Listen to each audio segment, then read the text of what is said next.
അരിക്കൊമ്പൻ ഇപ്പൊ ജീവിച്ചിരിപ്പുണ്ടോ? അരിക്കൊമ്പൻ ഉണ്ട്, എവിടെയുണ്ടെന്ന് വെച്ചാൽ ആരും പറയില്ല.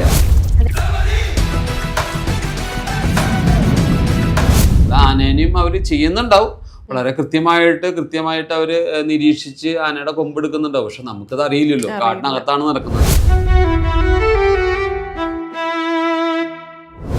ആ ഗ്രൂപ്പിലെ ഒരാൾക്ക് മസ്ത് ഡെവലപ്പ് ചെയ്യുമ്പോൾ അവനെ ആ ഗ്രൂപ്പിൽ നിന്ന് പതുക്കെ പുറത്തേക്ക് അവരാക്കും. കാരണം വെച്ച് കഴിഞ്ഞാൽ ഇൻബ്രീഡിങ് ഒഴിവാക്കും.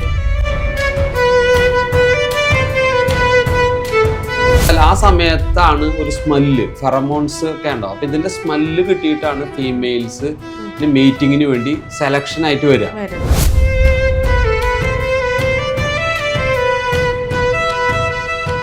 പക്ഷെ ദൈവത്തിന് അതറിയാം, ഇങ്ങനെ കൊമ്പുള്ള കാരണം കൊണ്ട് ഇവനെ എന്തായാലും ആരെങ്കിലൊക്കെ ഉപയോഗിക്കുന്നു, കൊന്നുകളയെന്നറിയാം. അതുകൊണ്ടാണ് കാട്ടിൽ മോഴയാനകളെയും കൂടി സൃഷ്ടിച്ചത്. കാരണം കൊമ്പിനാൽ ആന നഷ്ടപ്പെടുകയാണെങ്കിൽ ആ വംശം ഇല്ലാതാവൂലോ.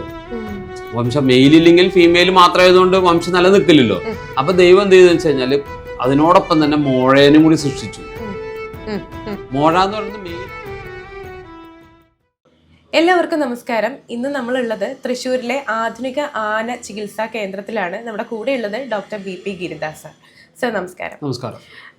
ഈ നാട്ടാനകളുമായിട്ട് ബന്ധപ്പെട്ട് രണ്ട് വാദങ്ങൾ നിലനിൽക്കുന്നുണ്ട്. കാരണം അവരുടെ പരിചരണവുമായിട്ട് ബന്ധപ്പെട്ട് ഈ കാട്ടിലാണ് ശരിക്കും ആനകൾ വളരേണ്ടതെന്ന് ഒരു വാദം പറയുമെങ്കിലും ഇപ്പോൾ ആചാരങ്ങളുടെ ആഘോഷങ്ങളുടെ ഒക്കെ ഭാഗമായിട്ട് നാട്ടാനകൾ ഇവിടെ വേണം എന്ന് പറയുന്നവരുമുണ്ട്. ഒരു വെറ്റിനറി സർജൻ എന്ന നിലയിൽ സാറിൻ്റെ അഭിപ്രായം ശരിക്കും എന്താണ്? സത്യത്തിൽ നമ്മൾ പറയുകയാണെന്ന് വെച്ചാൽ ആനകൾ എന്ന് പറയുമ്പോൾ അത് കാട്ടിൽ ജീവിക്കുന്ന ജീവിയാണ് എന്നാണ് പൊതുവെ. കാട്ടാന ആ രീതിയിൽ കാട്ടിലെ മൃഗങ്ങളാണല്ലോ, മനുഷ്യനും കാട്ടിൽ നിന്ന് വന്നതാണ് എന്ന് പറയുന്ന മാതിരി ആന കാട്ടിലാണ് അതിൻ്റെ വാസം. ആ കാട്ടിൽ വസിക്കുന്ന ആനകൾക്ക് ഒരുപാട് പരിമിതികളുണ്ട്. നമ്മളായാലും നമുക്കായാലും മനുഷ്യനായാലും പരിമിതികളുണ്ട്. ഇപ്പോൾ നമ്മൾ ആദിവാസികൾ എന്ന് പറയുമ്പോൾ കാട്ടിൽ ജീവിക്കുന്നവർ, അവർക്ക് അവിടെ ജീവിക്കാൻ പരിമിതികളുണ്ട്. അവരെന്തുകൊണ്ടാണ് നാട്ടിൽ വന്ന് നമ്മൾ താമസിപ്പിക്കുന്നത് എന്ന് വെച്ച് കഴിഞ്ഞാൽ അവർക്ക് ഇവിടെ കിട്ടുന്ന ഒരുപാട് ഫെസിലിറ്റികളുണ്ട്. നമ്മൾ എല്ലാം പവർ, ഇലക്ട്രിസിറ്റി, നല്ല ഭക്ഷണം, ഇതൊക്കെ ഇവിടെ കിട്ടുന്നുണ്ട്. അതുകൊണ്ടാണ് അവരിവിടെ താമസിക്കുന്നത്. അവർക്ക് കൂടുതൽ ഇഷ്ടം അവിടെ താമസിക്കാനാണ്. പക്ഷേ എങ്കിൽ പോലും ആധുനിക ചികിത്സ ലഭ്യമാവുന്നു. അതോടൊപ്പം തന്നെ നല്ല വെള്ളം, ശുദ്ധമായ വെള്ളം, നല്ല സൗകര്യങ്ങൾ, ഇതൊക്കെ കിട്ടുന്നത് കൊണ്ടാണല്ലോ ആദിവാസികൾ നമ്മൾ നാട്ടിൽ പാർപ്പിക്കാൻ ശ്രമിക്കുന്നത്. പക്ഷെ മൃഗങ്ങളുടെ കാര്യം വരുമ്പോൾ അങ്ങനെയല്ലോ. അവരവിടെ സ്വയമായിട്ട് ഇങ്ങനെ വിരഹിച്ച് നടക്കുക എന്നൊക്കെ പറയും. അവിടെ ഒരു വെബ് സിസ്റ്റം ഉണ്ടല്ലോ. ഇപ്പോൾ മാൻ അവിടെ എന്തിനാണ്? മാൻ അവിടെ പുല്ല് തിന്ന മാനിനെ പുലി പിടിച്ച് തിന്ന അങ്ങനെ ഒരു വെബ് സിസ്റ്റത്തിൽ അങ്ങനെ പോകുന്ന ഒരു എക്കോ സിസ്റ്റം അവിടെ മെയിൻറ്റെയിൻ ചെയ്യുന്നുണ്ട്. ആന എന്ന് പറയുമ്പോൾ ഒരു മെഗാ ഹെർബിവോറാണ്. അതൊരു വ്യത്യാസമുണ്ട്. മെഗാ ഹെർബിവോർ എന്ന് വെച്ച് കഴിഞ്ഞാൽ വാസ്തവത്തിൽ ആന കഴിക്കുന്നത് ഇലകളും പച്ചിലകളും അതുപോലെ തന്നെ മരത്തിൻ്റെ തൊലികളും ഒക്കെ കഴിച്ച് വെള്ളമൊക്കെ കുടിച്ച് മറ്റുള്ള മൃഗങ്ങളുടെ ഭക്ഷണം ആവാതെ ജീവിക്കുന്ന ഒരു മൃഗമാണ്. വളരെ റയറായിട്ടാണ് ആനയെ മറ്റുള്ള മൃഗങ്ങൾ കൊന്നു തിന്നാൻ ശ്രമിക്കാറുള്ളൂ. കാരണം അത്രയും ഗതി കെട്ടാൻ മാത്രമേ ആനേനെ വന്ന് തിന്നുന്ന ആനകളെ. പക്ഷേ ചെറിയ കുട്ടിയാനകളൊക്കെ കിട്ടിയ പുലിയൊക്കെ സുഖമായി ഭക്ഷിക്കും. പക്ഷെ വലിയ ആനകളെ അധികം അറ്റാക്ക് ചെയ്യാറില്ല. കാരണം കൊമ്പും അവർ അറ്റാക്കിങ് പവറുള്ള കാരണമാണ്. അപ്പോൾ ആനകൾ അവിടെ ജീവിക്കുന്നുണ്ട്. പക്ഷെ അവർ അവിടെ ഒരു സൊസൈറ്റി ലൈഫാണ് ശരിക്കും. ഒരു ഒറ്റ ഗ്രൂപ്പായിട്ടാണ് 50 മുതൽ 60 വരെ 100 വരെ അങ്ങനെയൊക്കെ ആയിട്ട് ഗ്രൂപ്പുകളായിട്ടാണ് അവിടെ താമസം. പക്ഷെ അവിടെ ആ ഗ്രൂപ്പുകൾ നമ്മൾ അവിടെയും കാണേണ്ട ഒരു കാര്യം വെച്ച് കഴിഞ്ഞാൽ അവിടെ കൊമ്പനാനകൾ എപ്പോഴും കുറവായിരിക്കും. എന്തുകൊണ്ടാണ് ഈ കൊമ്പനാനകൾ കുറഞ്ഞു പോയത് എന്ന് എല്ലാവരും, ഒരു കാലത്ത് കൊമ്പനാന കാണാൻ തന്നെ പാടായിരുന്നു. ഇപ്പോഴാണ് നമ്മൾ കൊമ്പനാനകൾ എന്ന് പറഞ്ഞാൽ അത് അതിൻ്റെ മുഖത്ത് പണം കൊണ്ട് നടക്കുന്ന ജീവിയാണുള്ള ആന. കാരണം ആനയുടെ കൊമ്പിനാണ് പ്രാധാന്യം. ആ കൊമ്പ് അങ്ങോട്ട് ആ വെളുത്ത ആ ഒരു എന്താ പറയുക വിലപിടിപ്പുള്ള ആ വസ്തു കൊണ്ടു നടക്കുമ്പോൾ അത് പോച്ചേഴ്സ് എന്നൊരു രൂപാന്തരം വന്ന് പോച്ചിങ്ങിന് വിധേയമാവുകയും കൊമ്പനാനകൾ അകാല മൃത്യു അടയുന്ന ഒരു അവസരമാണ് നമ്മൾ കാണുന്നത്. അപ്പോൾ അത് പിടിയാനേനെ ആരും ഉപദ്രവിക്കില്ല, കാരണം കിട്ടിയിട്ട് കാര്യമില്ല. മോഴയാനേനെ കിട്ടിയിട്ടും കാര്യമില്ല. പക്ഷെ കൊമ്പനാനകളെ ബലമായിട്ട് അതിനെ കണ്ടെത്തി, പ്രത്യേകിച്ച് അതിനെ എന്താ പറയുക, നമ്മൾ ഇന്നത്തെ രീതിയിൽ പറയുകയാണെങ്കിൽ മാർക്ക് ചെയ്ത് കൊലപ്പെടുത്തുന്ന ഒരു അവസ്ഥ നമുക്ക് കാണാൻ സാധിക്കും. ആ കൊലപ്പെടുത്തുന്ന രീതിയിൽ നിന്ന് നമ്മൾ അതിനെ രക്ഷിക്കുകയാണ് ശരിക്കും വാസ്തവത്തിൽ നാട്ടാന എന്ന് പറയുന്നത് നമ്മുടെ നാട്ടിലേക്ക് എത്തുന്ന ആന. ആ നാട്ടാന എന്ന് പറഞ്ഞാൽ ഈ കൊമ്പനാനകളെ നമ്മുടെ ആൻസസ്റ്റേഴ്സ് നമുക്ക് അവര് വളരെ ബുദ്ധിമാന്മാരാണ്. കാരണം ഇതെങ്ങനെ നമ്മുടെ നാട്ടിൽ നിലനിർത്താം എന്ന് ചിന്തിച്ചതുകൊണ്ട് മാത്രമാണ് നാട്ടിലെ ഈ കൊമ്പനാനകളെ ഉത്സവങ്ങൾക്ക് ഉപയോഗിക്കാനായിട്ട് തീരുമാനിച്ചത്. കാരണം പ്രൊട്ടക്ഷൻ ആണല്ലോ ഏറ്റവും പ്രധാനം. ഇപ്പോൾ അനിമൽ പ്രൊട്ടക്ഷൻ നമ്മൾ കൊടുക്കണം. ആ പ്രൊട്ടക്ഷൻ കൊടുക്കാൻ നമ്മൾ എപ്പോഴാണ് തയ്യാറാവണത്? നമുക്കൊരു ഗുണവും ഉണ്ടാവണം. ഗുണമുണ്ടെങ്കിൽ ഇപ്പോൾ തെച്ചിക്കോട്ട് രാമേന്ദ്രൻ അല്ലെങ്കിൽ തിരുവമ്പാടി ചന്ദ്രശേഖരൻ ഈ ആനനെ ആരെങ്കിലും ഒരു കല്ലെടുത്തെറിയാൻ നമ്മൾ സമ്മതിക്കും? കാരണം ഇല്ല, സമ്മതിക്കില്ല. കാരണം അത്രയും പരിരക്ഷ നമ്മൾ കൊടുക്കുന്നുണ്ട്. എന്തിനാ പരിരക്ഷ കൊടുക്കുന്നത്? നമ്മൾ ഇഷ്ടപ്പെടുന്ന ഒരു ആന, നമുക്ക് വേണ്ടി നിലകൊള്ളുന്ന ഒരു ആന. മറിച്ച് നമ്മൾ മറ്റുള്ള മൃഗങ്ങളെ കാഴ്ചവെങ്കള കാണുക, അതിനെ കമ്പി വലയുടെ ഉള്ളിലാണ് നിൽക്കുന്നത്. അതുകൊണ്ട് നമുക്ക് അതിനെ ഉപദ്രവിക്കാൻ പറ്റില്ല. മറിച്ച് നമ്മൾ വയനാടൊക്കെ ആളുകൾ അറിയാലോ, കല്ലെടുത്തെറിയും, കുപ്പി പൊട്ടിച്ചെറിയും, അങ്ങനെ ആനകളെ ഉപദ്രവിക്കുക. ഇപ്പം അതുകൊണ്ട് ആനകൾ വന്ന് മനുഷ്യനെ ഉപദ്രവിക്കുന്നു. ഇപ്പോൾ മനുഷ്യനും ആനയും തമ്മിലുള്ള സംഘർഷമാണ് നിലനിൽക്കുന്നത്. ആ സംഘർഷം എവിടെ നിന്ന് ഉടലെടുത്തു എന്ന് ചിന്തിച്ചു കഴിഞ്ഞാൽ, കൊമ്പനാനകൾ കാട്ടിൽ വർദ്ധിച്ചു, പോച്ചിങ് കുറഞ്ഞു. അപ്പോൾ അവർ കാട് വിട്ട് പുറത്തേക്ക് ഇറങ്ങി. അതിപ്പോൾ മനുഷ്യൻ ഏറ്റവും കൂടുതൽ ഭയപ്പെടുന്നത് കൊമ്പനാനകളെയാണ്. പിടിയാനകളെയോ അല്ലെങ്കിൽ മോഴയാനകളോ ഒരിക്കലും ആളുകളെ ഉപദ്രവിക്കാറില്ല. അവരൊരു ഗ്രൂപ്പായിട്ട് പുറത്തേക്ക് വരാറില്ല. പക്ഷെ കൊമ്പനാനകൾ പുറത്തേക്ക് ഒറ്റയ്ക്കായി വന്ന് ഒറ്റക്കൊമ്പന്മാരായി ഏറ്റവും കൂടുതൽ പുറത്തേക്ക് വന്ന ആളുകൾ ഉപദ്രവിക്കുന്നത്. ഏതാ ഏറ്റവും കൂടുതൽ ഡേഞ്ചറസ്? അതായത് ഇപ്പൊ മോഴയാനയാണോ പിടിയാനയാണോ കൊമ്പനാനയാണോ? ഡേഞ്ചറസ് എന്ന് ചോദിക്കുമ്പോഴേ അവരൊരു ഗ്രൂപ്പായിട്ട് സമൂഹത്തിൽ ജീവിക്കുന്ന ജീവിയായി മാറി, മോഴയാനയും അതുപോലെ പിടിയാനകളൊക്കെ. പക്ഷെ ആ ഗ്രൂപ്പിൽ കൊമ്പനാനകളെ നിലനിർത്തില്ല. കൊമ്പനാനകളെ അവര് ഈ മസ്ത് വരുമ്പോ പുറത്തേക്ക് പോകും. അതായത് ഈ കൊമ്പനാനകൾ എന്തുകൊണ്ട് പുറത്തേക്ക് പോകുന്ന വെച്ചാൽ, കൊമ്പനാനയ്ക്ക് മാത്രമേ പുറത്ത് പോകാൻ ധൈര്യമുള്ളൂ ഒരു ഗ്രൂപ്പ് വിട്ടു പോകാൻ. കാരണം എന്താ വെച്ച് കഴിഞ്ഞാല് മറ്റുള്ള പിടിയാനയ്ക്കോ അല്ലെങ്കിൽ മോഴയ്ക്കോ ഒരു ബലഹീനതയുണ്ട്. കാരണം അതിനെ അറ്റാക്ക് ചെയ്യാനുള്ള അതിൻ്റെ ആയുധം കുറവാണ്. കൊമ്പനാനയുടെ കയ്യിൽ ആയുധമുണ്ട്, അവൻ്റെ കൈ വെച്ചിരിക്കുക. ആ കൊമ്പ് വെച്ചിട്ട് അവൻ എവിടെയും കയറി ഫൈറ്റ് ചെയ്യും, എവിടെയും വിജയിക്കാൻ നോക്കും.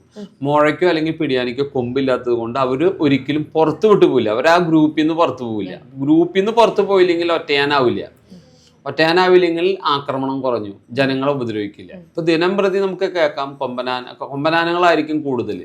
ഏത് സ്ഥലത്ത് നോക്കിയാലും നമ്മൾ ഫോട്ടോ കാണുമ്പോൾ കൊമ്പനാന വന്നു, അത് ജനങ്ങളെ ഉപദ്രവിച്ചു. കാരണം അവൻ്റെതായ ഒരു വിഗർ പുറത്തേക്ക് എടുക്കുന്നത് കൊമ്പുള്ളത് കൊണ്ടാണ്. കാട്ടിലാണെങ്കിൽ പുലികളുടെ അറ്റാക്ക് വരും. കൊമ്പില്ലാത്ത പിടിയാനേനും മോഴയാനൊക്കെ നന്നായിട്ട് അറ്റാക്ക് ചെയ്യും. കടുവയും പുലി അറ്റാക്ക് ചെയ്യും. പക്ഷെ കൊമ്പനാനകൾ അധികം അറ്റാക്ക് ചെയ്യില്ല. കാരണം കൊമ്പ് കൊണ്ട് അടിച്ചിടാൻ പറ്റും. മറ്റുള്ളത് അവർ മസ്തകത്തിൽ കയറി അടിക്കും. അതായത് പുലിയായാലും കടുവയായാലും അറ്റാക്ക് ചെയ്യും. പക്ഷെ കൊമ്പനാനനെ അത്ര അറ്റാക്ക് ചെയ്യാൻ പറ്റില്ല. അപ്പൊ അവരുടേതായ ഒരു എന്താ പറയാ വിഹരിച്ച് നടക്കുകയാണ്. അപ്പൊ അതാണ് ഇപ്പൊ സംഭവിച്ചിട്ടുള്ളത്. പക്ഷെ ഇത് നമ്മൾ തിരിച്ച് ഒരു 20 വർഷം പുറകോട്ട് യാത്ര ചെയ്യുമ്പോൾ ഈ കൊമ്പനാനങ്ങൾ ഒരു നല്ല പ്രായത്തിൽ പിടിച്ച് മെരുക്കി നമ്മുടെ കാര്യങ്ങൾക്ക് ഉപയോഗിക്കുകയായിരുന്നു ചെയ്തിരുന്നത്. അത് 20 വർഷം മുന്നേ അത് നിർത്തിയപ്പോൾ എന്തായി? അവരുടെ അന്ന് ഈ കൊമ്പൻ കുട്ടികൾ ജനിച്ചു. ഒരു 20-25 വയസ്സാകുമ്പോഴാണ് അവർ ആ മെച്ചറവും പുറത്തേക്ക് ഇറങ്ങുന്നത്. അതുകൊണ്ടാണ് ഇപ്പോൾ കഴിഞ്ഞ ഒരു 3-4 വർഷമായിട്ട് അവരുടെ അറ്റാക്കിംഗ് പവർ കൂടിയത്. അല്ലെങ്കിൽ അത് നാട്ടാനകളായി പരിണമിക്കുകയും കാട്ടിൽ പിടിയാനയും മോഴയാനയും അവിടെ തൊട്ടിരിക്കുകയും കൊമ്പനാന നാട്ടിൽ വരികയും ചെയ്യുമ്പോൾ അപ്പോൾ ആർക്കും ഒരു നഷ്ടം ഉണ്ടായിരുന്നില്ല. ഇപ്പൊ കൊമ്പനാനകൾ നഷ്ടപ്പെടുകയാണ് ചെയ്യുന്നത്. ആയിരക്കണക്കിന് കൊമ്പനാനകൾ കാട്ടിൽ ചെരിഞ്ഞിട്ടുണ്ടെന്നാണ് ഫോറസ്റ്റ് ഡിപ്പാർട്ട്മെന്റ് പറയണത്. അപ്പോൾ അത് നോക്കുമ്പോൾ നമ്മുടെ നാട്ടിലാകെ നാട്ടാനകൾ 1000-ന് അടുത്തേ ഉള്ളൂ. അത് ഇങ്ങനെ വയസ്സായിട്ട് ഇപ്പം അതും 50 വയസ്സിന് മേലെയുള്ള നാട്ടാനകളാണ് ഉള്ളത്. 50 വയസ്സിന് താഴെ വളരെ 10% ആനകളുള്ളൂ. ബാക്കി 50 വയസ്സിന് മേലെയുള്ളതാണ്. കാരണം എന്താ വെച്ച് കഴിഞ്ഞാൽ 20-25 വർഷമായിട്ട് ആനകളെ ഇവിടെ പിടിക്കാറില്ല. അപ്പം അതുകൊണ്ടൊരു സന്തുലനാവസ്ഥ ഇല്ല. അവിടെ കാട്ടിൽ കൂടുകയും നാട്ടിൽ കുറയുകയും ചെയ്യുമ്പോൾ അറ്റാക്ക് വരുന്നുണ്ട്. അപ്പം എത്രയും വേഗം ഗവൺമെന്റ് കണ്ടെത്തേണ്ടത് 10-20 ആനകളെ പിടിച്ചാൽ കേരളത്തിലെ ഈ മാൻ അനിമൽ കോൺഫ്ലിക്റ്റ് അതോടെ അവസാനിക്കും. അവരുടെ ജീവിതം നിലനിൽക്കുകയും ചെയ്യും. കാരണം അല്ലെങ്കിൽ ആ ആനകളൊക്കെ കാടിനകത്ത് ഏതെങ്കിലും രീതിയിൽ മരണപ്പെടുകയും, അങ്ങനെയാണല്ലോ അതിന്റെ ശല്യം. നമ്മള് ഇപ്പം ഗുണ്ടകൾ ഉണ്ടായി കഴിഞ്ഞാൽ, ഒരു നാട്ടിൽ ഗുണ്ടകൾ ഉണ്ടെങ്കിൽ ഒന്നാലെ ഗുണ്ടകളെ പണ്ട് കാലത്തൊക്കെ വെടിവെച്ച് കൊല്ലാറുണ്ട്, അല്ലെങ്കിൽ ജയിലിൽ പിടിച്ചിടും. ജയിലിൽ പിടിച്ചിടുന്ന തന്നെ ഇപ്പം നമ്മൾ ജയിലിൽ തെറ്റെന്നല്ല പറയുന്നത്, നല്ല ഭക്ഷണം കൊടുത്ത് ആണ് നമ്മൾ പിടിച്ചിരുന്നത്. അതുകൊണ്ട് അവരുടെ അറ്റാക്ക് നാട്ടിൽ കുറയും. അപ്പോൾ ഒരു സന്തുലനാവസ്ഥയ്ക്ക് വേണ്ടിയിട്ടാണ് നമ്മുടെ ആൻസിസ്റ്റേഴ്സ് ഇങ്ങനെ ആനകളെ ഒന്ന് കൺവേർട്ട് ചെയ്ത് ആ കാലഘട്ടങ്ങളിൽ നമുക്കറിയാം ഭഗവാനെ പുറത്തേക്ക് എഴുന്നള്ളിക്കുന്ന ഒരു അവസരമാണ്. അതുവരെ അന്നത്തെ ദിവസമാണ് ഭഗവാനെ പുറത്തേക്ക് എഴുന്നള്ളിക്കുന്നത്. പുറത്തേക്ക് എഴുന്നള്ളിക്കുമ്പോൾ എല്ലാവരും കൂടി നിൽക്കുമ്പോൾ ഗ്രൂപ്പായിട്ട് പോകുമ്പോൾ ഇതിനെ കാണില്ലല്ലോ. അപ്പൊ കുറച്ച് ഉയരത്തിൽ കാണാനും കൃത്യമായി കാണാനും അന്ന് തീരുമാനം എടുത്ത് അങ്ങനെയാണ് ആനേനെ സെലക്ട് ചെയ്യുന്നത്. മറ്റുള്ള മൃഗത്തിനെ സെലക്ട് ചെയ്ത് കാണാൻ പറ്റില്ല. ഇപ്പൊ ആന പുറത്ത് കൊണ്ടുപോകുമ്പോൾ കാണാൻ പറ്റും. അന്ന് ആനകളും ഉണ്ട്. നമ്മുടെ ആ എല്ലാ ഫെസിലിറ്റിയും ഉണ്ട്. നമുക്ക് അതിന്റെ കാര്യങ്ങൾ ചെയ്യാനുള്ള, ഇപ്പൊ നമ്മൾ മറ്റുള്ള സ്ഥലത്ത് പോയി കഴിഞ്ഞാൽ ആന ഉണ്ടാവണമെന്നില്ലല്ലോ. ഇത് ആനയുണ്ട്, കൊമ്പനാനകളും ഉണ്ട്. അപ്പൊ അതിനെ ട്രെയിൻ ചെയ്ത് അങ്ങന്ന കാലത്ത് ഉത്സവങ്ങൾക്കായി ശീവേലിക്ക് ഇപ്പൊ കൊണ്ടുനടക്കണു. എല്ലാത്തിനും ആന ഉപയോഗിക്കാൻ തുടങ്ങി. അത് ഇന്ന് തുടങ്ങിയതല്ല, ആയിരക്കണക്കിന് വർഷങ്ങൾക്ക് മുന്നേ തുടങ്ങിയതാ. നമ്മള് എന്താ പറയാ, നമ്മൾ പറയില്ലേ ഇംഗ്ലീഷുകാർ വന്നപ്പോ തുടങ്ങിയതല്ല, അതിന് ആയിരക്കണക്കിന് ഇപ്പൊ ആറാട്ടൂർ പൂരൊക്കെ 1000 വർഷത്തിന്റെ പഴക്കമുണ്ട്. തൃശ്ശൂർ പൂരം തന്നെ 1000-600 വർഷത്തെ പഴക്കമുണ്ട്. അപ്പൊ അത്രയും മുന്നേ ഇതൊക്കെ ആരംഭിച്ചിട്ടുണ്ട്. പിന്നെ അത് ഇല്ലാതാക്കാനായിട്ട് ശ്രമിക്കുന്ന ആളുകളാണ് ഇപ്പൊ ഉള്ളത്. കാരണം ഇപ്പൊ ആനകള്, കൊമ്പനാനകൾ വലുതായി കഴിഞ്ഞാൽ അതിനെ കൈതച്ചക്കല് വിഷം വെച്ചിട്ട് കൊല്ലുക, അല്ലെങ്കിൽ എങ്ങനെയെങ്കിലും അത് റൂൾ ഔട്ട് ചെയ്യുന്നുണ്ട്. ആ റൂൾ ഔട്ട് ചെയ്യണേറ്റ് മുന്നേ ആളുകൾ അതിന് പിടിച്ച് ഒരു 10 വയസ്സിലൊക്കെ പിടിച്ചുകൊണ്ട് മെരുക്കി നമ്മുടെ കൂടെ വളർത്തി കഴിഞ്ഞാൽ അതിന് പിന്നെ ഒരു 50 വർഷം ജീവിക്കാൻ പറ്റും. അല്ലെങ്കിൽ അതൊരു 20-25 വർഷത്തിൽ അത് മണ്ണടിഞ്ഞു പോകും. ഇതേക്കുറിച്ച് ആരും അധികം ആലോചിക്കാറില്ല, അല്ലെങ്കിൽ ഇതാണ് കാര്യം എന്നുള്ളത് പല ആൾക്കാരും ചിന്തിക്കുന്നില്ല. കാരണം എന്താണെന്ന് വെച്ചാൽ ആനകൾ എപ്പോഴും ഇപ്പൊ നേരത്തെ ഞാൻ സൂചിപ്പിച്ച പോലെ തന്നെ കാട്ടിൽ ജീവിക്കേണ്ട ആൾക്കാരാണ്. അതിനെ കൂടെ നാട്ടിൽ കൊണ്ടുവന്ന് നമ്മൾ ചട്ടം പഠിപ്പിക്കരുത് എന്നുള്ളൊരു കാര്യമാണ് ആളുകൾ പെട്ടെന്ന് ആലോചിക്കുക. ഈ ആനക്കൊമ്പിന്റെ കാര്യം നേരത്തെ സാറ് പറഞ്ഞല്ലോ, ഇത് ശരിക്കും സർക്കാരിനുള്ളതാണോ? ആനക്കൊമ്പ് 2002 ശേഷം മേനകാ ഗാന്ധി മിനിസ്റ്റർ ഓഫ് എൻവയോൺമെന്റിൽ വന്നതിന് ശേഷമാണ് ആനപ്പിടുത്തം നിരോധിച്ചത്. ആനക്കൊമ്പ് ഗവൺമെന്റിന്റെ അസറ്റ് ആണെന്നൊക്കെ പറഞ്ഞത്. പക്ഷെ അന്ന് കാലത്തൊക്കെ ആനയെ വളർത്തുന്ന ആൾക്കാരത് ആനക്കൊമ്പിൻ്റെത്. പിന്നെ അതൊരു പോച്ചിങ്ങിന് വിധേയമാവുന്നത്, അതൊക്കെ ഇപ്പൊ ഗവൺമെന്റ് പറഞ്ഞാൽ ഞങ്ങളുടെ പ്രോപ്പർട്ടി ആണെന്ന് പറഞ്ഞാൽ തെറ്റൊന്നുമില്ല. കാരണം വെച്ച് കഴിഞ്ഞാൽ നമ്മളെപ്പോഴും ആ കള്ളത്തരങ്ങൾ ഒഴിവാക്കുക. ആനകളുടെ അല്ലെങ്കിൽ ഇതൊക്കെ എക്സ്പോർട്ട് ചെയ്ത് സ്മഗ്ലിങ്ങിന് ഉപയോഗിക്കുകയാണ്. അപ്പോൾ ഐവറി സ്മഗ്ലിംഗ് എന്ന് പറഞ്ഞ ഒരു, നമ്മൾ പറയുന്ന ചന്ദന കള്ളക്കടത്ത് മാതിരി ഐവറി സ്മഗ്ലിംഗ് ഒരു പാറ്റേൺ ഓഫ് ഇതാണ്, കള്ളക്കടത്തിന്റെ ഭാഗമാണ്. അപ്പൊ അതൊക്കെ ഒഴിവാക്കാനായിട്ട് ഗവൺമെന്റ് പറഞ്ഞതൊക്കെ ഗവൺമെന്റ് അസറ്റ് ആണെന്ന് പറഞ്ഞാൽ അത് തെറ്റില്ലല്ലോ. നമ്മൾ ഭൂമി തന്നെ എങ്ങനെയാണെന്ന് വെച്ച് കഴിഞ്ഞാൽ മനുഷ്യ അല്ലെങ്കിൽ ബാക്കിയുള്ള ഗവൺമെന്റിന് എടുക്കുന്ന മാതിരി ഇതും ഗവൺമെന്റ് അസറ്റ് ആവുന്നത് തെറ്റൊന്നുമില്ല. കാരണം ഇതെല്ലാം ഒരു ഗവൺമെന്റ് എന്ന് പറയുന്നത് നമ്മൾ തന്നെയല്ലേ, നമ്മുടെ ആളുകൾ തന്നെ. ഗവൺമെന്റ് പ്രോപ്പർട്ടി എന്ന് വെച്ച് കഴിഞ്ഞാൽ എല്ലാ വ്യക്തിയുടെയും പ്രോപ്പർട്ടി ആണല്ലോ. എന്റെയും പ്രോപ്പർട്ടി തന്നെയാണെന്ന് പറയാൻ എനിക്ക് പറയാം. ഗവൺമെന്റ് പ്രോപ്പർട്ടി എന്ന് വെച്ചാൽ എന്റെ കൂടി പ്രോപ്പർട്ടി ആണല്ലോ. അപ്പൊ അതുകൊണ്ട് അത് തെറ്റൊന്നും പറയാൻ പറ്റില്ല. പക്ഷെ അത് ഈ കള്ളക്കടത്തും മറ്റതൊക്കെ ഒഴിവാക്കാൻ വേണ്ടിയിട്ടാണ് അതൊക്കെ ചെയ്യുന്നത്. അല്ലാതെ അതിലിപ്പോ ഗവൺമെന്റ് പ്രോപ്പർട്ടി ആയതുകൊണ്ട് അല്ലെങ്കിൽ മറ്റുള്ള പ്രോപ്പർട്ടി ആകുമ്പോൾ അത് സെയിൽസും ട്രാൻസാക്ഷൻസ് ഒക്കെ ഒഴിവാക്കി കഴിഞ്ഞാൽ ഇതേപോലെ പോച്ചിങ് ഒഴിവാക്കാനായിട്ടും ഈ നിലനിർത്താൻ വേണ്ടിയിട്ട് ഉണ്ടാക്കിയ നിയമങ്ങളുടെ ഭാഗമാണ് അതൊക്കെ. എന്താണ് സാർ ഈ മതപ്പാടെന്ന് പറയുമ്പോഴേക്കും പെട്ടെന്ന് ആളുകൾക്ക് മനസ്സിലാക്കാൻ സാധിക്കും എന്നുണ്ടെങ്കിലും സാറിന്റെ ആ ഒരു രീതിയിൽ മതപ്പാട് എന്ന് പറഞ്ഞാൽ ശരിക്കും പറഞ്ഞാൽ മെച്യൂരിറ്റി എന്നൊരു കൺസെപ്റ്റ് ഉണ്ട്. മനുഷ്യനായാലും മൃഗമായാലും മെച്യൂരിറ്റി ആവണം. മെച്യൂരിറ്റി ആയി കഴിഞ്ഞാൽ മാത്രം പോരാ. മനുഷ്യൻ മെച്യൂർഡ് ആയി കഴിഞ്ഞാലും മനുഷ്യൻ്റെ മെയിൽസിലാണ് ഇത് കൂടുതൽ കാണുന്നത്. ഫീമെയിൽസിൽ അങ്ങനെ മസ്ത് പൊതുവെ ഇല്ല.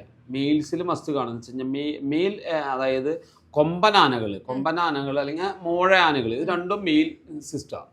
പിടിയാനകൾ എന്ന് വെച്ച് കഴിഞ്ഞാൽ ഫീമെയിൽ സിസ്റ്റം. അപ്പോൾ ഈ അവരുടെ ഹോർമോണിലെ ലെവലിൽ മെയിൽ ഹോർമോൺ ലെവൽ കൂടുക, അതായത് മെച്യൂരിറ്റി ആകുമ്പോൾ ഹോർമോണാണല്ലോ മെച്യൂരിറ്റിയുടെ ഒരു ഭാഗം. അപ്പോൾ ടെസ്റ്റോസ്റ്റിറോണിൻ്റെ അളവ് കൂടുക എന്നുള്ളതാണ് സാധാരണഗതിയിൽ ആ സമയത്ത് മസ്ത് സമയത്ത് ഉണ്ടാകുന്നത്. ഇതിലെന്താ പ്രത്യേകത എന്ന് വെച്ച് കഴിഞ്ഞാൽ മനുഷ്യരൊക്കെ ആണെങ്കിൽ ആ മനുഷ്യൻ മെച്യൂറായി കഴിഞ്ഞാൽ പിന്നെ ആൾക്ക് 365 ദിവസം ആളുടെ ബ്ലഡിൽ ഹോർമോൺ ഒരേ അളവിലായിരിക്കും പോകുന്നത്. പക്ഷെ ആനയിൽ അങ്ങനെയല്ല. ആനയിൽ ഈ മസ്ത് പീരീഡിൽ മാത്രമാണ് ഈ ഹോർമോൺ ലെവൽ കൂടുള്ളൂ. അല്ലാത്ത പീരീഡിൽ ഹോർമോൺ ലെവൽ സബ് നോർമൽ ആയിരിക്കും, നോർമൽ അല്ല, താഴെ ആയിരിക്കും.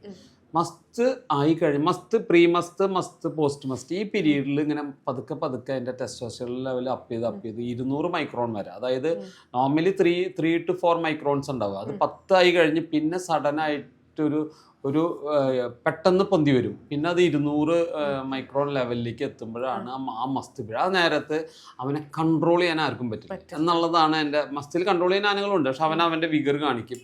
അവൻ സബ്മിസീവ് ആവില്ല, അഗ്രസീവ് ആവും. അല്ലാത്ത സമയത്തൊക്കെ അവൻ സബ്മിസീവ് ആവും. ഒരു ഉടമസ്ഥന അല്ലെങ്കിൽ പാപ്പാന്റെ അടുത്ത് അവൻ സബ്മിസീവ്. ഈ മസ്ത് പീരീഡ് എന്ന് വെച്ച് കഴിഞ്ഞാൽ ഒരു 60 മുതൽ ഒരു 120 ദിവസം ഒരു നോർമൽ എലഫന്റിന് കാണിക്കാം. 3 മാസം 4 മാസം മസ്ത് കാണിക്കാം. ആ സമയത്ത് മസ്ത് ഗ്ലാൻഡ് ഉണ്ട്, കണ്ണിന്റെയും ചെവിയുടെ ഇടയിൽ ഒരു ഗ്ലാൻഡ് ഉണ്ട്. രണ്ട് സൈഡിലുണ്ട്. ആ രണ്ട് ഗ്ലാൻഡിൽ നിന്നും ഡിസ്ചാർജ് താഴോട്ട് വരുന്നതാണ്. അപ്പോൾ അത് കണ്ടാൽ ആ സമയത്താണ് ഒരു സ്മെല്ല്, ഫെറമോൺസ് ഒക്കെ ഉണ്ടാവും. അപ്പോൾ ഇതിൻ്റെ സ്മെല്ല് കിട്ടിയിട്ടാണ് ഫീമെയിൽസ് മീറ്റിങ്ങിന് വേണ്ടി സെലക്ഷൻ ആയിട്ട് വരിക. ആ സമയത്ത് ഇതിൻ്റെ ഒരു സോഷ്യൽ അനിമൽ മാത്രമല്ല ഇതിന് പ്രത്യേകത, ആനകൾക്ക് ഒരു പ്രത്യേകത, ഇംബ്രീഡിംഗ് എന്ന് പറഞ്ഞൊരു കൺസെപ്റ്റ് ഒഴിവാക്കാനായിട്ട് ഒരേ ഗ്രൂപ്പിൽ നിന്നുള്ള ഫീമെയിൽസ് മറ്റ് മേറ്റ് ചെയ്യില്ല. അപ്പൊ അവര് എന്ത് ചെയ്യും, അവിടുത്തെ മാട്രിയാക്ക് എന്ന് വെച്ച് കഴിഞ്ഞാൽ പിടിയാനയിലത്തെ സീനിയർ ലീഡറാണ്.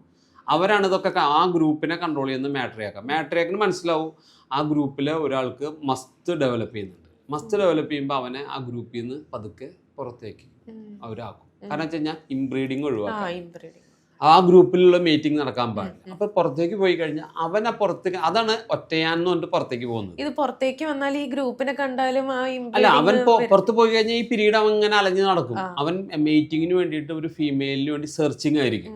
അപ്പൊ ഇതിന്റെ ഈ മസ്തിന്റെ ഗ്ലാൻഡിൽ നിന്നുള്ള ഡിസ്ചാർജിന്റെ സ്മെല്ല് കിട്ടിയിട്ട് ഫീമെയിൽസ് അതേപോലെ ഈ എന്താ പറയുക, അവർക്ക് സൈക്കിൾ ഉണ്ടല്ലോ, ഈസ്റ്റർ സൈക്കിൾ ഉണ്ടല്ലോ. അപ്പൊ അവര് കറക്റ്റ് ഈസ്റ്റർസ് ആയിട്ടുള്ള ഫീമെയിൽസ് ഉണ്ടെങ്കിൽ അവരും പുറത്തോട്ട് വരും.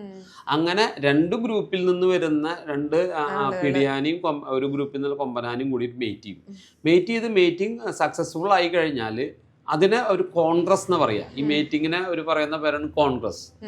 മീറ്റിംഗ് മറ്റുള്ളവർക്ക് മീറ്റിംഗ് എന്ന് പറയുന്നതിന് കോൺഗ്രസ് എന്ന് പറയാം. കോൺഗ്രസ് എന്ന് വെച്ചാൽ 1, 2, 3 തവണ കോൺഗ്രസ് ആയി കഴിഞ്ഞാൽ പിന്നെ അവർ തിരിച്ച് അത് അതിൻ്റെ ഗ്രൂപ്പിൽ പോകും. ഇവൻ്റെ മസ്റ്റ് പീരീഡ് കഴിയും ചെയ്യും. ഇവൻ തിരിച്ച് വേണമെങ്കിൽ ഈ ഗ്രൂപ്പിൽ തിരിച്ചെത്തും. അതാണ്. അല്ല, ഇവൻ വഴിതെറ്റി പോവുകയാണെങ്കിൽ ഇവൻ ആരെങ്കിലും ഈ ആനക്കൊമ്പിന് വേണ്ടിയിട്ട് കൊലപ്പെടുത്തും. അതാണ് സംഭവിക്കുന്നത്. അങ്ങനെ കാട്ടിലുള്ള കൊമ്പനാനകൾ അങ്ങനെ നശിക്കും. പക്ഷെ ദൈവത്തിന് അതറിയാം, ഇങ്ങനെ കൊമ്പുള്ള കാരണം കൊണ്ട് ഇവനെ എന്തായാലും ആരെങ്കിലൊക്കെ ഉപയോഗിക്കുന്നു, കൊന്നുകളയെന്നറിയാം. അതുകൊണ്ടാണ് കാട്ടിൽ മോഴയാനകളെയും കൂടി സൃഷ്ടിച്ചത്. കാരണം കൊമ്പിനാൽ ആന നഷ്ടപ്പെടുകയാണെങ്കിൽ ആ വംശം ഇല്ലാതാവുമല്ലോ. വംശം മെയിലില്ലെങ്കിൽ ഫീമെയിൽ മാത്രമായതുകൊണ്ട് വംശം നിലനിൽക്കില്ലല്ലോ. അപ്പൊ ദൈവം എന്ത് ചെയ്തെന്ന് വെച്ച് കഴിഞ്ഞാൽ അതിനോടൊപ്പം തന്നെ മോഴേനും കൂടി സൃഷ്ടിച്ചു. മോഴ എന്ന് പറയുന്നത് മെയിലാണ്, എക്സെപ്റ്റ് ഒരു ക്വാളിറ്റി മാത്രം ഇല്ലാത്തുള്ളൂ, കൊമ്പില്ല. ബാക്കി എല്ലാ ആക്ടിവിറ്റീസും ഒരു മെയിലിന്റെ എല്ലാ കഴിവും മോഴയ്ക്കുണ്ട്. അപ്പൊ അതുകൊണ്ട് വംശനാശം ഒരിക്കലും ഉണ്ടാവില്ല. ദൈവത്തിന് നേരത്തെ അറിയാമായിരുന്നു. മോഴയാനെ സൃഷ്ടിച്ചത് എന്തിനാന്ന് ചോദിച്ചു കഴിഞ്ഞാൽ കൊമ്പനാന അഥവാ ഇല്ലാണ്ടായാലും മോഴയാന, എന്നാൽ ആ വംശം നിലനിൽക്കണം എന്നാണ്. അതുകൊണ്ട് ഒരു ആണാന തന്നെയാണ്, പക്ഷെ കൊമ്പില്ല എന്ന് മാത്രമുള്ള മോഴയാനയ്ക്ക്. അതുകൊണ്ടാണ് അങ്ങനെ. അപ്പം അതും മസ്തിൽ വരുമ്പോൾ പുറത്തേക്ക് വരും, മേറ്റ് ചെയ്യും, തിരിച്ച് അതേ ഗ്രൂപ്പിൽ വരും. അത് വലിയ ഗ്രൂപ്പുകളുണ്ട്. ഇപ്പോൾ ഒരുപാട് 10, 50, 100 ഉള്ള ആനകളുടെ ഗ്രൂപ്പുകളാണ് ഇപ്പോൾ ഉള്ളത്. അപ്പോൾ പോപ്പുലേഷൻ കൂടിയിട്ടുണ്ട്. പിന്നെ ആനകളുടെ എണ്ണം കാട്ടിൽ കൂടിയിട്ടുണ്ട്. പിന്നെ കാട്ടിൽ കൂടിയതിൻ്റെ കാട് കുറഞ്ഞിട്ടൊന്നുമില്ല. പക്ഷെ കാട്ടിൽ ഇപ്പോൾ വെള്ളത്തിൻ്റെ കുറവ്, പിന്നെ നമ്മുടെ ആളുകൾ കാടിൻ്റെ ഉള്ളിലേക്ക് കയറുമ്പോൾ ഇപ്പോൾ കഞ്ചാവ് ഉണ്ടാക്കണ അല്ലെങ്കിൽ മദ്യം വാറ്റ് ഇതൊക്കെ ഉള്ളിൽ നടക്കുമ്പോൾ അവർക്ക് അവിടെ നിൽക്കാൻ പറ്റില്ല. അപ്പോൾ അവരൊക്കെ പുറത്തേക്ക് വരും. പിന്നെ പോച്ചേഴ്സ്, ഇപ്പോൾ എന്താ പറയുക, പ്രത്യക്ഷത്തിൽ പോച്ചേഴ്സ് ഇല്ല. ഇപ്പം വീരപ്പൻ കഴിഞ്ഞതോടുകൂടിയിട്ട് കർണാടക ഭാഗത്ത് പോച്ചേഴ്സ് ഇല്ല. എന്നാലും അതിൻ്റെ ഒരു ഭാഗം ഈ ആർക്കായാലും ബാങ്ക് കൊള്ളയടിക്കാൻ വരുന്നവർ ബാങ്ക് കൊള്ളയടിക്കുന്നുണ്ടല്ലോ, ATM കൊള്ളയടിക്കുന്നവർ കൊള്ളയടിക്കുന്നുണ്ട്. അതുപോലെ ആനേനെയും അവർ ചെയ്യുന്നുണ്ടാവും. വളരെ കൃത്യമായിട്ട് അവർ നിരീക്ഷിച്ച് ആനയുടെ കൊമ്പെടുക്കുന്നുണ്ടാവും. പക്ഷെ നമുക്കത് അറിയില്ലല്ലോ, കാട്ടിനകത്താണ് നടക്കുന്നത്. ഈ ഫോറസ്റ്റിന്റെ റിപ്പോർട്ട് അനുസരിച്ച് ആയിരക്കണക്കിന് ആന ചെരിഞ്ഞിട്ടുണ്ടെന്നാണ് ഉള്ളിൽ നിന്ന് പറയണത്. അപ്പോൾ എത്ര ആന അവര് കൊമ്പ് എടുത്ത് കൊണ്ടുപോയിട്ടുണ്ടെന്ന് നമുക്കറിയില്ല. അതൊക്കെ അന്വേഷിച്ച് കണ്ടെത്തേണ്ടത് ഫോറസ്റ്റ് ഡിപ്പാർട്ട്മെന്റിന്റെ ചുമതലയാണ്. ഈ മതപ്പാട് കാലത്ത് ചട്ടക്കാരുടെ അടുത്ത് ഭയങ്കരമായിട്ടുള്ള ദേഷ്യം കാണിക്കാറുണ്ടല്ലോ. അത് കഴിഞ്ഞ് പിന്നെ ആ ഒരു ഭയങ്കര സ്നേഹവും കാണിക്കും. അതുപോലെ ഇതിന്റെ ഒരു ശാസ്ത്രീയ വശം എന്താണ്? ആന എന്ന് പറഞ്ഞാൽ ഒരു പാവം ആയിട്ടുള്ളൊരു മൃഗമാണ്. കാരണം അവർക്ക് ഒന്നാമത് അവരുടെ ഭക്ഷണം തന്നെ വെജിറ്റേറിയൻ ഒരു ക്രൂവൽ നേച്ചർ അവർക്കില്ല. കാരണം ഇപ്പോൾ പുലിയായാലും പൂച്ചയായാലും അവർക്ക് ഒന്നിനെ കൊന്നു ഭക്ഷിക്കുന്നവരുടെ സ്വഭാവ രീതിയും പുൽമേടുകളിൽ അലഞ്ഞു നിൽക്കുന്ന മാൻ്റെ സ്വഭാവമൊക്കെ ഒരേപോലെയല്ലല്ലോ, വ്യത്യാസമായിരിക്കും. അവരൊരിക്കലും അറ്റാക്ക് ചെയ്യില്ല. ആ ഒരു വർഗത്തിൽ പെട്ടതാണ് ആന. അപ്പം ആനയുടെ ഒരു രീതി എന്ന് പറയുന്നത് അങ്ങനെയാണ്. ആന ഒരിക്കലും ഒരാളെ അറ്റാക്ക് ചെയ്തിട്ട് ജീവിക്കേണ്ട ഒരു മൃഗമല്ല. അത് അതിൻ്റെ രീതിയിൽ പ്രതിരോധങ്ങൾ സൃഷ്ടിക്കാമെന്ന് മാത്രമേ ഉള്ളൂ. അതാണ് അതിൻ്റെ ആനകളുടെ ഏറ്റവും വലിയൊരു പ്രത്യേകത. അപ്പം അവരെ കീഴ്പ്പെടുത്താൻ എളുപ്പമാണ്. അതാണ് നമ്മൾ ഈ പാപ്പാൻ ആനയുടെ മേലെ ഒരു ഹൈറാർക്കി വരുന്നത്. ആ ഹൈറാർക്കി അംഗീകരിച്ചു കൊടുക്കാൻ ആന തയ്യാറാവും. തയ്യാറാണ്. ഒന്നോ രണ്ടോ മർദ്ദന മൃഗം അതിന്റെ പുറകിലുണ്ട്. ആ മർദ്ദന മൃഗം കഴിഞ്ഞാൽ ആന മനസ്സിലാവാണ്, ഞാൻ ഇദ്ദേഹത്തിന് കീഴ്പ്പെട്ട് ജീവിക്കേണ്ട ഒരാളാണെന്ന്, കീഴ്പ്പെട്ട് ജീവിക്കുന്നു. അവർ തമ്മിൽ പിന്നെ ഒരു കെമിസ്ട്രി ഡെവലപ്പ് ചെയ്യുന്നുണ്ട്. ആ കെമിസ്ട്രിയുടെ ഭാഗമാണ് പാപ്പാനും ആനയും തമ്മിലുള്ള സ്നേഹം. അതൊരു സിസ്റ്റമാണ്, അതൊരു മഹേട്രി, ഒരു കലയാണ്. ആ കലയുടെ ഭാഗമാണ് അത്. അദ്ദേഹം എങ്ങനെ അതിനെ ട്രെയിൻ ചെയ്തെടുക്കുന്നു എന്നുള്ളതാണ്. പല രീതിയിൽ ആനകളെ ട്രെയിൻ ചെയ്യാം. ഉപദ്രവിച്ചിട്ട് ചെയ്യാം, സ്നേഹിച്ചിട്ട് ചെയ്യാം. സ്നേഹം കൊണ്ട് കീഴടക്കുന്നു, അതുപോലെ ഉപദ്രവിച്ച് കീഴടക്കുന്ന രീതികളുണ്ട്. അത് ഏതാണ് അത് ഓരോ ആനയെ പഠിപ്പിക്കുന്ന രീതിയിലാണ് അത് വരുന്നത്. ഉപദ്രവിച്ച് വെള്ളം കൊടുക്കാതെ, തീറ്റ കൊടുക്കാതെ, ഉപദ്രവിച്ച് വലിച്ചു കെട്ടിയൊക്കെ ചെയ്തിട്ടുള്ള കാലങ്ങളുണ്ട്. അത് പക്ഷെ അതൊന്നും അധികം നിലനിൽക്കില്ല. സ്നേഹിച്ച് ചിലപ്പോൾ 1-2 അടി കൊടുത്തതിന് ആരാന്ന് മനസ്സിലാക്കി കൊടുക്കണ്ടേ, ആരാണ് ഞാൻ എന്ന്. തമ്മിലൊരു സംഘടന ഉണ്ടാവുന്നതിന് മുന്നേ ആരാണ് പോരാടുന്നത് എന്ന് മനസ്സിലാവണ്ടേ. പോരാടുന്ന ആളെ തിരിച്ചറിഞ്ഞാലല്ലേ കീഴ്പ്പെടാൻ പറ്റുള്ളൂ. അപ്പൊ അവിടെ ഒരു സംഘർഷമുണ്ട്. ആ സംഘർഷത്തിൽ പോരാടുന്ന ആളെ തിരിച്ചറിഞ്ഞാലല്ലേ.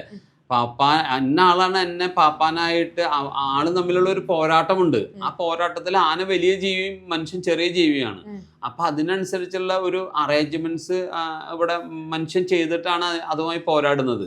അപ്പോൾ അമരവും നടയും വലിച്ചു കെട്ടിയിട്ട് അവൻ വലിയ ചെറിയ കോലുകൊണ്ട് അടിക്കുമ്പോൾ ആനയ്ക്ക് മനസ്സിലാണ്, ഇവനെ ഞാൻ അംഗീകരിച്ചു കൊടുത്താൽ എനിക്ക് അടി കിട്ടില്ല, ഭക്ഷണം കിട്ടും, നല്ല വെള്ളം കിട്ടും, എന്നെ തേച്ച് കുളിപ്പിക്കും എന്നൊക്കെ അതിന് ബോധ്യപ്പെടുമ്പോൾ ചില ആനകൾ നീര് കഴിഞ്ഞാൽ ആന തന്നെ വിളിക്കും പാപ്പനെ, എന്നെ അഴിച്ചു കൊണ്ടുപോക്കോളാൻ പറയും. ചിലവര് നീരിൽ ചിലപ്പോൾ എത്ര അടി കിട്ടിയാലും ചിലപ്പോൾ കിടന്നു കൊടുക്കണമെന്നില്ല. അപ്പോഴാണ് കൂടുതൽ ക്രൂവൽറ്റിയും അതോടൊപ്പം തന്നെ ആനകൾ ചെരിഞ്ഞു പോകുന്നതൊക്കെ. അത് നല്ലതല്ല. അത് പക്ഷെ പാപ്പാന്മാര് ഒരേ പാപ്പാൻ തന്നെ അതിന് ഒരു കാറ് ഒരാൾ തന്നെ കുറെ കാലം ഉപയോഗിക്കുമ്പോൾ അതിനൊരു ശൈലി ഉണ്ടല്ലോ. പുതിയൊരാള് സ്റ്റാർട്ടിങ് തന്നെ പ്രശ്നമാണ്. അതുപോലെ പാപ്പാൻ എന്ന് പറയുന്നത് ഒരു ഡ്രൈവറാണ് ആനയുടെ. അയാൾ അതിനെ കൊണ്ടു നടക്കുന്ന രീതി, അയാൾക്ക് അതിന്റെ പോരായ്മകൾ തിരിച്ചറിയാൻ പറ്റും. ഒരാനയുടെ ക്വാളിറ്റീസ് എന്താണെന്നും അതിന്റെ സോട്ട് അനാലിസിസ് അയാളുടെ കയ്യിലുണ്ടാവും. സ്ട്രെങ്ത്തും വീക്ക്നെസ്സും ഓപ്പർച്യൂണിറ്റി ത്രെട്ടും ഒക്കെ പാപ്പാന്റെ കയ്യിലുണ്ട്. അതുപോലെ ഈ പാപ്പാന്റെ എല്ലതും ആനയുടെ കയ്യിലുണ്ട്. കാരണം ആനയ്ക്ക് ഈ ചുമരിന്റെ അപ്പുറത്ത് ഒരു മനുഷ്യനുണ്ടെങ്കിൽ നമുക്ക് അവിടെ പോയി നോക്കണം വേണ്ടേ.